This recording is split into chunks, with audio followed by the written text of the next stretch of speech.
Assalamualaikum warahmatullahi wabarakatuh. Di sini saya Eka Damarwati dengan NIM 1106621011 BKB 2021 pada mata kuliah Logika dan Penalaran Ilmiah yang diampu oleh dosen pengampu Dr. Iva Sarifah MPD.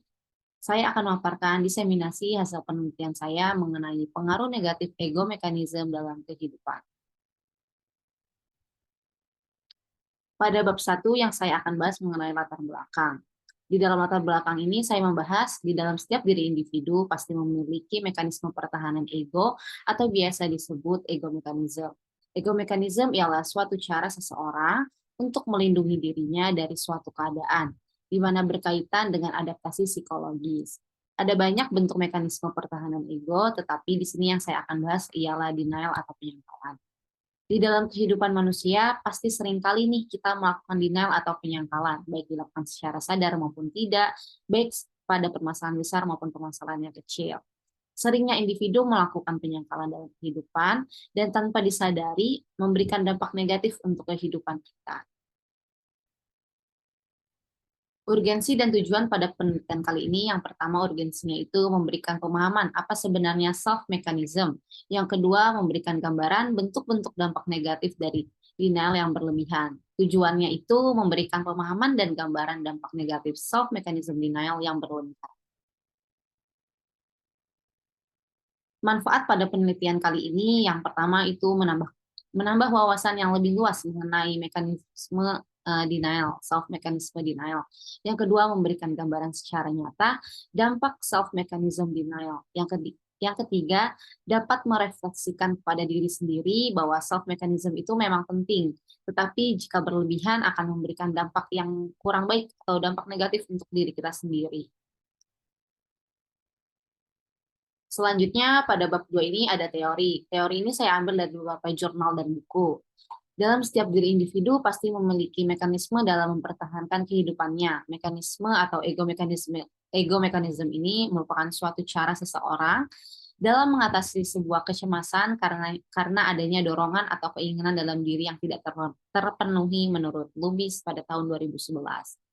Dikutip dari jurnal Peliteri pada tahun 2002, mekanisme pertahanan ego atau ego mekanisme ialah sebuah proses di dalam sebuah struktur ego seseorang. Menurut Feilan pada tahun 1992, ada banyak bentuk mekanisme pertahanan ego. Salah satunya ialah denial atau penyangkala yang akan saya bahas pada penelitian kali ini. Denial merupakan suatu penyangkalan yang dilakukan seseorang baik secara sadar maupun tidak pada suatu keadaan. Dikutip dari jurnal Kramer pada tahun 1999, mekanisme pertahanan ego seseorang ini bisa kita lihat dari IQ.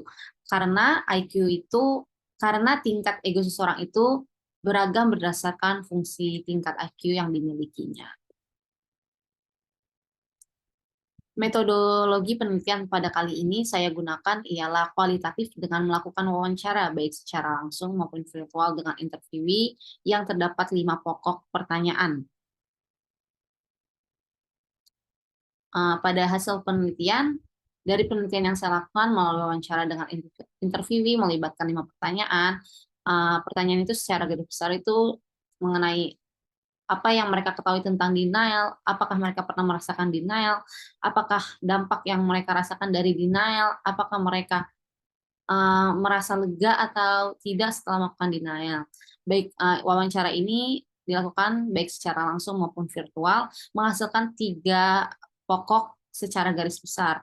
Yang pertama, secara keseluruhan, interviewee hanya sebatas mengetahui bahwa denial ialah sebuah penyangkalan tanpa mereka ketahui kalau denial itu sebuah bentuk self mechanism atau ego mechanism yang mereka miliki di dalam dirinya untuk melindungi dirinya, tapi memberikan dampak yang negatif juga loh jika berlebihan. Lalu yang kedua, hampir semua interviewee pernah melakukan denial dalam kehidupannya. Tidak bisa kita pungkiri, kehidupan itu pasti banyak permasalahan atau lika-likunya. Di dalam kehidupan ini banyak dari kita melakukan denial atau penyangkalan seperti, sepertinya saya tidak kayak gitu deh. Sepertinya saya harusnya seperti ini dan segala macam. Yang ketiga itu secara garis besar interview banyak merasakan dampak negatif dari denial yang berlebihan. Dampak negatif ini bisa menjadi mereka tuh overthinking, banyak berpikir kayak harusnya gue nggak kayak gini nih, harusnya saya tuh kayak begini, begini, begini, begini. Lalu mereka jadi berhalusinasi, dari overthinking itu mereka berhalusinasi.